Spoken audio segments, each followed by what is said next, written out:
Speaking tonight, one of America's best allies standing on the brink of all-out war. And the president is once again at a fundraiser.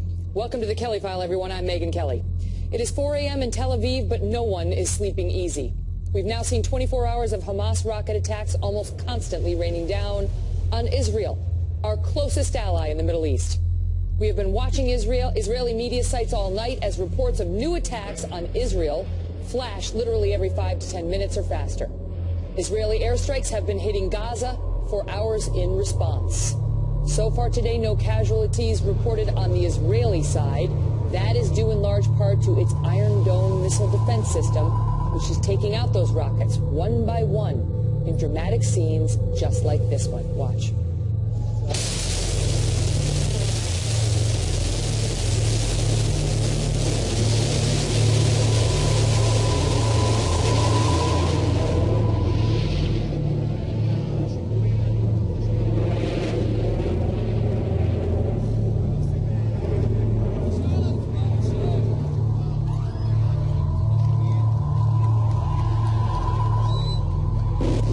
At this point last night, nearly half of Israel's total population was hiding in bomb shelters, nearly half. And things have not improved much since then. The explosions hitting so close to home that average Israelis are now capturing the Iron Dome intercepts on their iPhones. And after all this, we got a report just a short while ago quoting a top Israeli official saying a ground invasion could come at any moment with some 40,000 reservists ready to march into Gaza. So with Iraq, now an Islamic State, Syria in a full-blown civil war, and our own president's efforts on a peace process between Israel and Palestine clearly a failure, where is the United States in all of this? Former Arkansas Governor Mike Huckabee just got back from Israel a couple of weeks ago. He joins us from Little Rock tonight. Governor, where is the United States and where is our president? Well, the president is raising funds for the Democratic Party. What he needs to be doing is dispatching both the defense secretary and particularly the secretary of state to Israel and to make public statements, the president himself, saying that because Hamas is nothing more than a puppet of Iran, that the United States supports Israel fully in doing whatever it has to do to shut down these rocket attacks.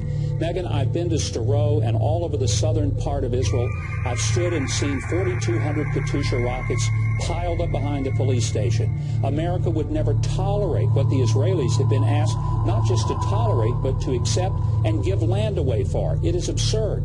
And we need to suggest to the world that they back off, let Israel put Hamas out of business once and for all, do whatever it takes, including a ground operation in Gaza, and stop this nonsense because it's escalating out of control, and nobody wins this except terrorism. What the president has done, before he went off to the fundraisers, is he wrote an op-ed. He wrote an op-ed, Governor Huckabee, in Haaretz, an Israeli paper, in which he offered strong praise for the Palestinian president and said little about the Israeli Prime Minister, Benjamin Netanyahu. On the very same day, a top White House advisor made some blistering comments about Israel during a speech in Tel Aviv, talking about its occupation of the West Bank being wrong, leading to regional instability, the dehumanization of Palestinians, and so on. And the administration has come under fire not only for not standing firmly with Israel here, but the entire region is in chaos, Governor, the entire region. You know, Megyn, it's embarrassing to see that our policy has degenerated into something that might as well be, let's all put our arms around Hamas and welcome them to the international family. This is a terrorist organization. Our own State Department says it's a terrorist organization. The fact that the Palestinians have now embraced Hamas as part of a unity government, what we ought to be saying, instead of praising the Palestinians, we ought to be saying, if the Palestinians continue to have a partnership with Hamas, they've seen their last American dollar of support. Furthermore, we would encourage the Israelis to build all of the neighborhoods they can in Judea and Samaria, and we would just say that it's time to quit fantasizing about a two-state solution that is no solution whatsoever to peace, and to make it clear that terrorism has no place in Israel or the rest of the Middle East. This is not something that the United States can be timid about. We've got to be bold. We've got to be clear. We're either for freedom or we're for terrorism. We need to make up our minds what we're for. President Obama in the past has repeatedly said that we stand shoulder to shoulder with Israel, that, we will back our partner Israel, and so on and so forth. I mean, the chips apparently are down. They're talking about 40,000 troops possibly invading in a ground action. I mean, they appear to be at war tonight, Governor. What should we be doing? I mean, the American public certainly doesn't likely have the stomach for actual military involvement, and yet the question is, this is our closest ally. This is one of our only allies in a region that's falling apart. We need a friend over there, a strong one.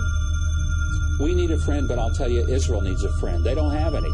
They're being under pressure from the Europeans over this ridiculous boycott, divestiture, and sanction movement, which is absurd.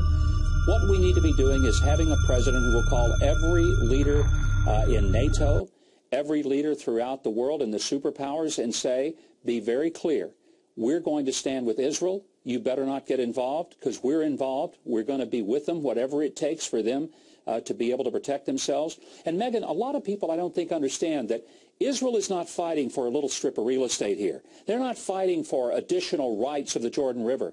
They're fighting for their very existence. They have a tiny little sliver of land about the size of New Jersey. Their piece of real estate in all the Middle East is tiny.